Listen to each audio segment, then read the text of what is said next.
구두만 신는 이런 제가 왜 갑자기 이 뉴발란스의 992 모델을 구매를 했는지에 대해서 오늘은 좀 얘기를 해보도록 하겠습니다.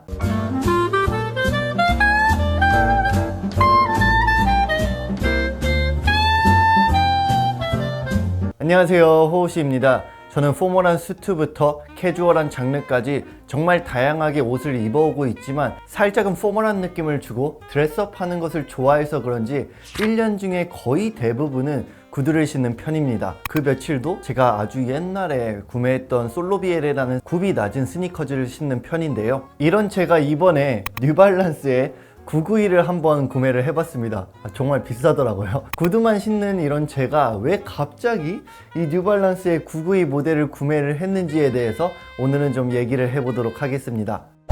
일단 제가 러프하게 992 모델을 왜 구매를 했는지에 대해서 얘기를 좀 해보자면, 저는 일반적으로 집 앞에 편하게 나갈 때도 구두를 신는 경우가 꽤 많아요. 그리고 뭐 스니커즈를 신는다고 해도 굽이 정말 낮은 솔로비에레의 스니커즈를 신기 때문에 일반적으로 저는 발이 좀 많이 붓는 경우가 많습니다. 그래서 제가 집 근처에 나갈 때도 쿠션감도 어느 정도 있으면서 좀 편안하고 멋도 낼 수 있는 그런 운동화가 뭐가 있을까 생각을 하다가 992를 구매를 하게 됐습니다. 현재 운동화 시장은 하이비스트나 하이스노바이어티 같은 해외 매거진들만 보셔도 쉽게 느낄 수 있으시다시피 정말 매주 끊임없이 새로운 컬러웨이와 콜라보 소식으로 과포화인 상태인 것 같은 느낌이기도 해요. 이 속도가 정말 따라가기 힘들 정도로 빠르다 보니까 이러한 환경 속에서도 크게 휘둘리지 않고 몇 년 뒤에도 꾸준히 언급이 되고 살아남는 슈즈는 크게 많지는 않은 것 같아요. 그런데 992는 아이코닉한 느낌이 좀 나기도 하고 어느 정도 자리가 잡힌 모델이라고 제 개인적으로 생각을 해요. 이 992 모델의 히스토리에 대해서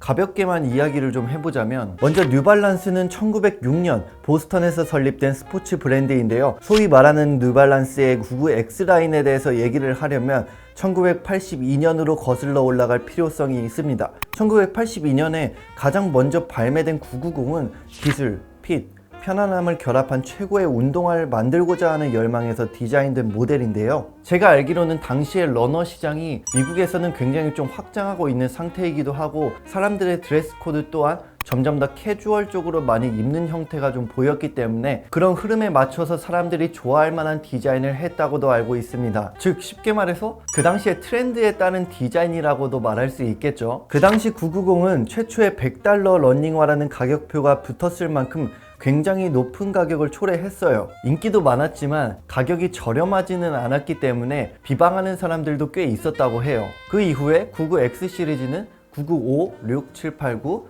그 다음에 990V2, 991, 그 다음 드디어 2006년에 992가 발매가 되었죠. 992는 뉴발란스 창립 100주년을 기념해서 만든 슈즈인데요. 992가 인기가 끈 이유는 여러 가지가 있겠지만 저는 스티브 잡스의 영향력이 가장 큰 이유 중 하나라고 생각을 합니다. 소문에 따르면은 뉴발란스의 회장인 짐 데이비스가 992의 모델을 디자인을 할 때 도움을 준 사람이 있다라고 말을 하면서 그 사람은 바로 스티브 잡스라고 말했다는 그런 설이 있는데요. 99X 라인을 좋아하는 스티브 잡스가 데이비스에게 본인이 신는 신발보다 조금 더 스포티하고 트렌디한 신발을 만들면 어떠냐라고 편지를 썼다고 합니다. 그러면서 스티브 잡스가 992 모델의 초기 디자인에 같이 참여를 하면서 이상적인 운동화 스케치를 공유했다는 설이 있어요. 그래서 스티브 잡스가 2007년에 아이폰 1세대를 발표를 하려고 했을 때 이번 신모델인 991을 신을 것이다 라고 많은 사람들이 예상을 했는데요. 사실 그때는 991 모델을 신었죠. 그리고 그해 말부터 991을 주로 신으면서 스티브 잡스가 가장 좋아하는 모델이 992다라고 알려져 있습니다. 스티브 잡스는 999,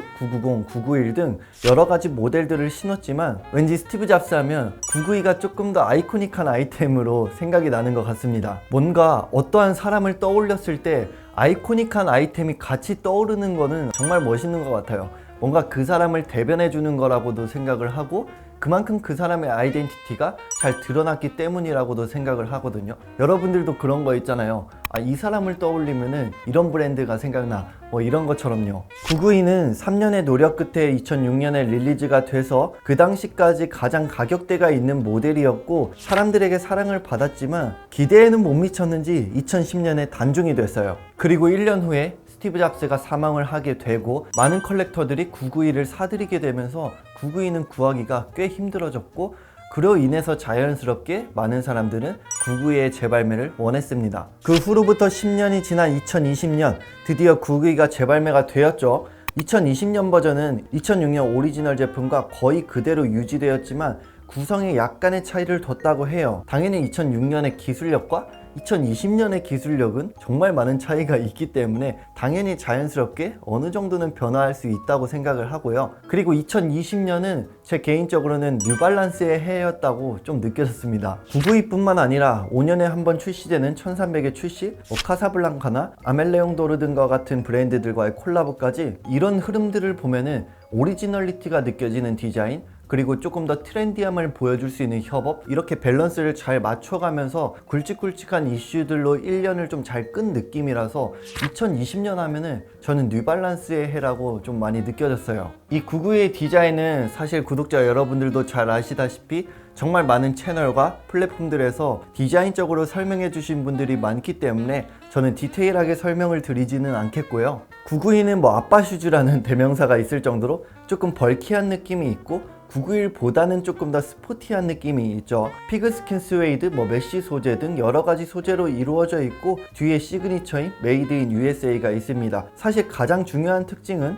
충격을 흡수하고 탄성력과 회복력이 좋은 업주부 SBS 창을 넣은 점이라고 말할 수 있을 것 같아요. 슈즈를 구성하는 소리나 소재, 전체적인 밸런스, 쉐입 등을 고려를 해보면은 신었을 때 정말 편하게 만들어졌다고도 저 개인적으로는 느껴졌고요. 해외의 유명한 컬렉터들 사이에서도 본인이 가지고 있는 슈즈 중에 992는 가장 편한 신발 중 하나다라고 말하는 경우도 종종 볼 수 있습니다. 사이즈 팁을 드리자면은 저는 사실 발등이 굉장히 낮고 발볼이 얇은 편이에요. 그래서 보통 영국 구두 기준으로 UK 7.5, 즉 265를 신는데 이 제품도 265를 그대로 신었다는 점을 참고 부탁드리겠습니다. 그리고 이 992의 스타일링도 사실 디깅만 해보면은 정말 수많은 스타일링이 나오기 때문에 딱 잘라서 말씀드릴 수는 없을 것 같고요. 본인의 테이스트에 맞게 자유롭게 연출하시면 될 것 같습니다.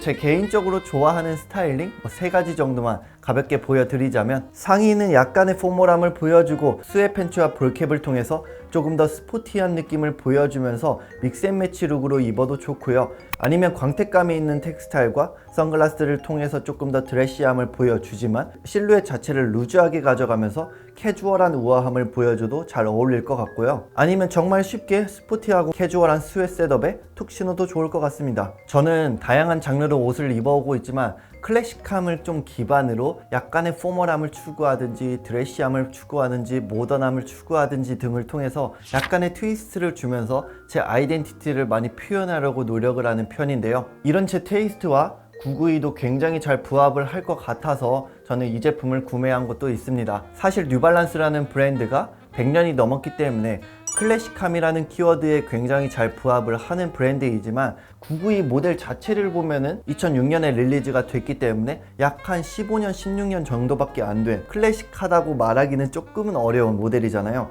그런데 제 개인적으로는 괜히 클래식이라고 부르고 싶고 붙이고 싶을 정도로 수십 년이 지나도 많은 분들이 찾을 것 같은 그런 모델이기 때문에 앞으로 자연스럽게 클래식이라는 단어가 붙지 않을까라는 생각도 듭니다. 그래서 조금 더 끌렸던 것 같아요. 네, 그러면 오늘의 영상도 여기까지 마치고요. 오늘도 구독과 좋아요, 댓글 꼭 남겨주세요. 감사합니다.